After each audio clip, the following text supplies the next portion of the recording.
In today's video, I'm going to teach you how to import Word docs into Confluence. If you're moving content from Microsoft Word into your team's wiki, this walkthrough will help you get everything into Confluence cleanly and ready to collaborate on. First, open Confluence and head to the space where the content belongs. If you already know the exact page you want to enhance, open that page so you can append the content. Otherwise, click Create to start a brand new page. Give the page a clear working title now, even if you plan to refine it later. Quick tip: make sure you have permission to create or edit pages in that space. If you can't see the Create button, reach out to your space admin. With the editor open, it's time to bring in your file. Click the Insert or Plus menu in the toolbar, then choose Files and Images. Select your Word document from your computer. Confluence works best with the docx format, and upload it. You can also drag and drop the file straight into the editor if that's faster. Keep an eye out for large images in your Word file. They'll upload too, which is convenient but can affect page load times. After the upload completes, you may see an option to import Word document. If prompted, click it.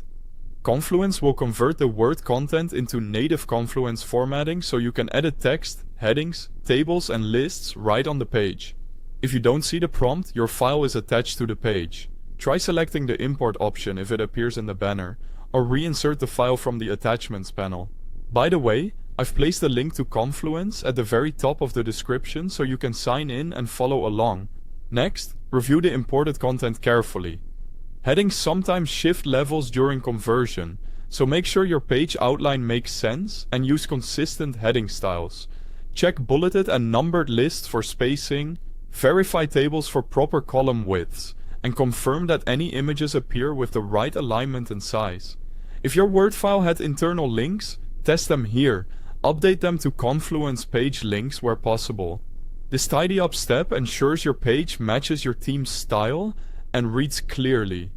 When everything looks right, click Publish. Your Word document is now part of Confluence and fully editable by your team. If you're not ready to share, you can leave it as a draft, but publishing helps teammates find and improve it faster. And that's how you import Word documents into Confluence step by step.